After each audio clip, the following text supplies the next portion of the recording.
Halo semuanya, selamat datang di channel Linanus TV. Ya, speak lagi di Garmotif, garap dunia otomotif. Ya, sekali ini gue sedang berada di acara event Jakarta Auto Week yang berlangsung pada tanggal 12 Maret tahun 2022 sampai tanggal 20 Maret 2022 yang bertempat di Jakarta Convention Center Senayan. Sekarang gue lagi di booth Suzuki karena ingin mereview salah satu mobil yang belum review selama ini, tapi ini mobil sebenarnya sudah banyak di jalanan. Ini dia, mobil Suzuki XL7. Yes, XL7 sendiri bukan lagi R3, dia emang sudah namanya XL7 dengan mobil yang lebih tinggi dan bergaya crossover. Mari kita lihat apa saja yang ditawarkan oleh mobil ini.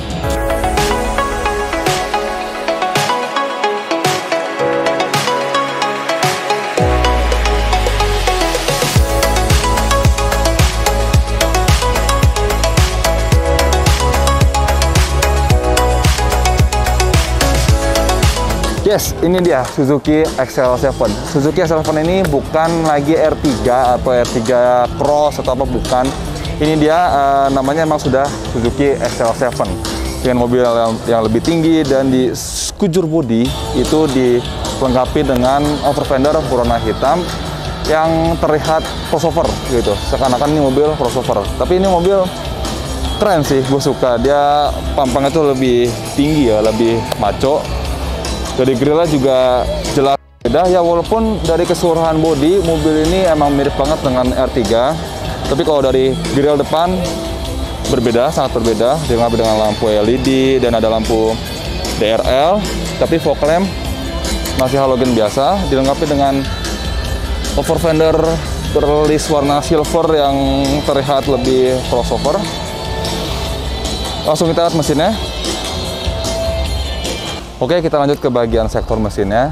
Mesin yang digunakan oleh Suzuki XL7 ini berkode K15B, 1400 cc, 4 silinder, menghasilkan tenaga 104 horsepower dengan torsi 138 Nm, disodorkan ke dua roda depan bertransmisi 4 otomatis konvensional dan 5 kecepatan manual. Dan ini kondisi ininya rapi ya, sudah ada peredam, dilengkapi dengan ada karet-karet dari jauh lebih meredam. Dan emang dari dulunya, emang dari Suzuki R3-nya itu, R3 itu terkenal rapi ya, sampai di Suzuki XL7-nya.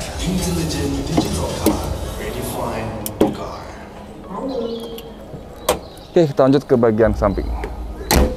Oke, sekarang sudah di bagian samping dari Suzuki XL7 ini. Dari keseluruhan bodi yang tadi sudah gue bilang, dari samping, belakang, semuanya itu hampir sama dengan Suzuki R3. Dengan panjang 4.450 mm, dengan lebar 1.775 mm, dengan ada tambah-tambahan aksen-aksen over fender warna hitam, ada list silver yang identitas mobil ini sebagai mobil crossover. Dengan ground clearance yang lumayan tinggi, dengan profil ban, menggunakan ban Dunlop dengan ukuran 195/60 ring 16, rem depan cakram dan sudah ABS, dan rem belakang masih promo. Paling ada tambahan di sini, ada roof rail, ada spoiler yang besar. Ini bisa ditambahin dengan roof rack supaya lebih keren. Oke, ada lambang VV2-nya di sini. Ini spion sudah auto retract ya. Kita lanjut ke bagian belakang. Oke, sekarang sudah di bagian belakang dari Suzuki XL7 ini. Kalau dari desain, sebenarnya emang nggak ada perbedaan dengan Suzuki R3-nya. Paling ada tambah-tambahan seperti yang tadi gue bilang, ada spoiler, ada list over fender yang seakan-akan mobil ini bergaya crossover. Dilengkapi ada rear defogger, high mount stop lamp, ada rear wiper, ada rear kamera, dan 2 buah sensor parkir. Mari kita lihat bagasinya. Oke, kalau bagasinya ini sekarang bisa rata lantai karena bisa diatur.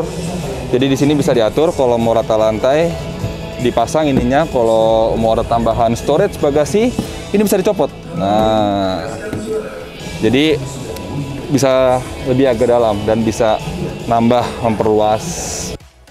Tapi kalau mau rata lantai tinggal pasang lagi aja ininya, ya kan? Dan kalau ini bisa dipasang, dan ini kalau bisa dipasang jadi rata lantai. Dan kalau perlu 7 penumpang tinggal ditarik dan bisa dimundurkan. Cukup rebah ya. Dan walaupun 2 kursi ditegakkan, masih ada ruang bagasi yang cukup luas. Di sini sih nggak ada apa-apa, ini sini ada tempat buat toolkit dan lain-lain. Oke, kita lanjut ke bagian interiornya. Oke, sekarang gua masuk ke bagian interior dari Suzuki SL7.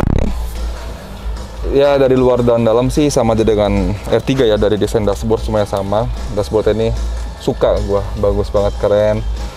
Dilapisi dengan apa ya, ini dibilang karbon juga bukan, dibilang black glossy, black polos juga bukan, karena ada motif-motif ininya, tapi keren.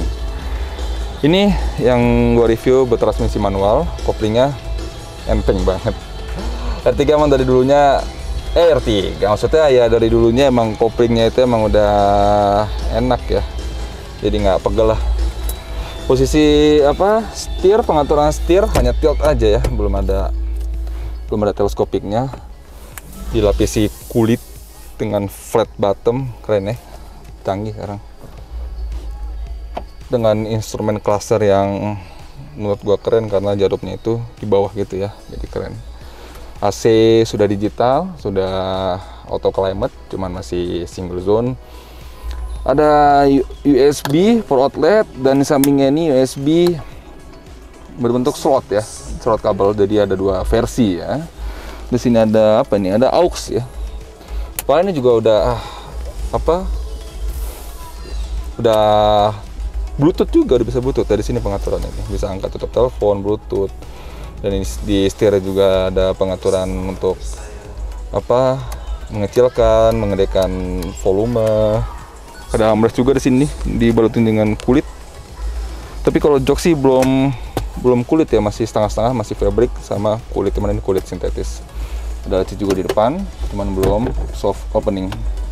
Dan menarik, di depan tuh ada dua cup holder dilengkapi dengan pendingin.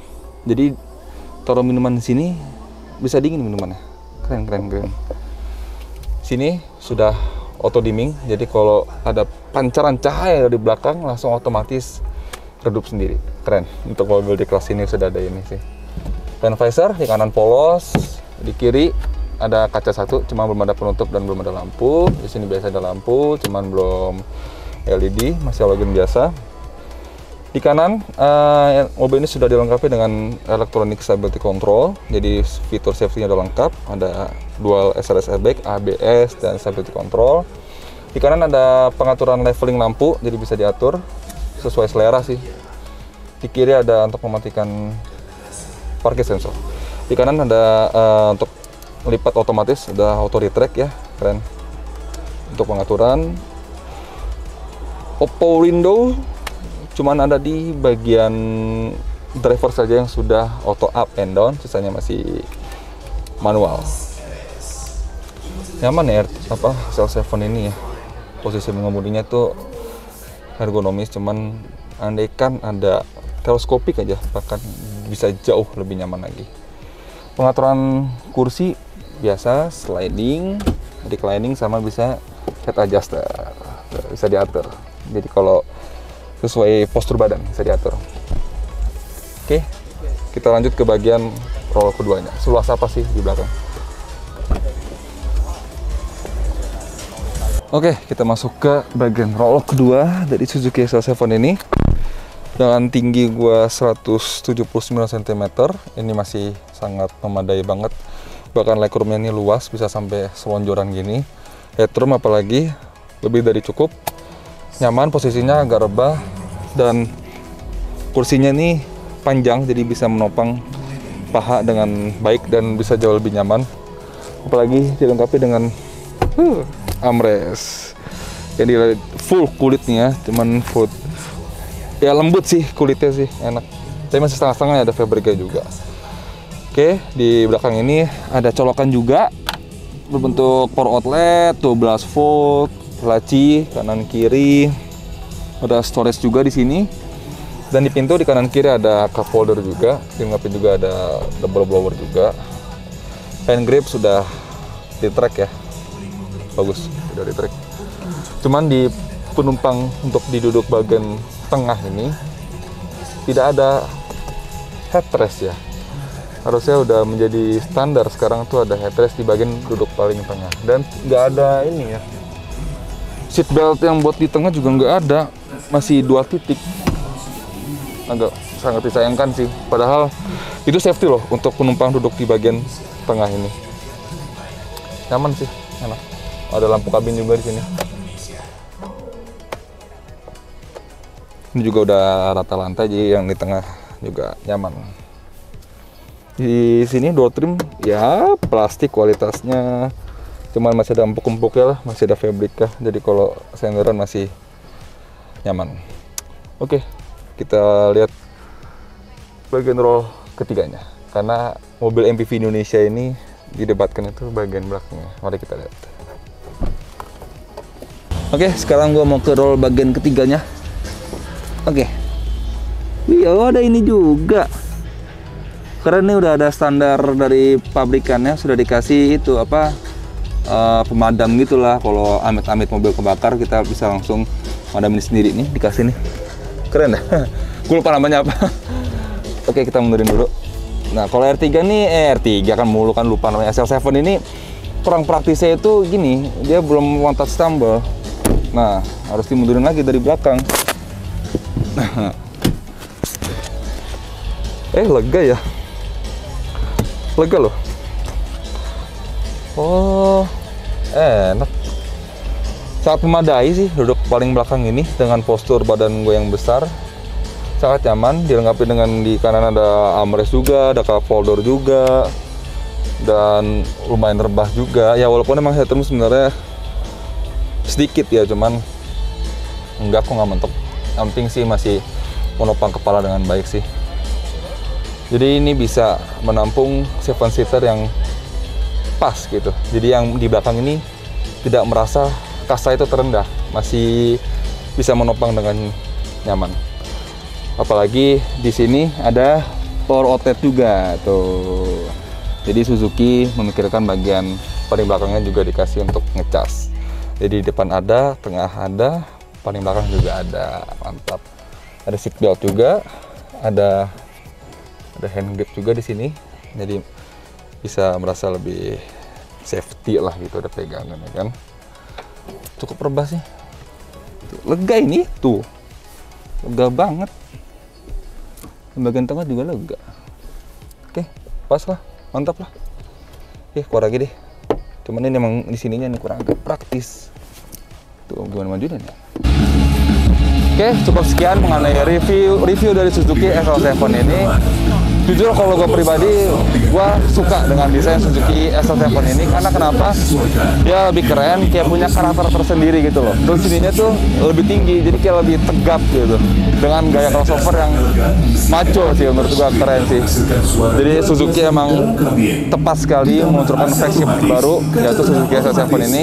Sebenarnya sih bukan untuk menggantikan R3 ya, hanya untuk menambah pilihan saja.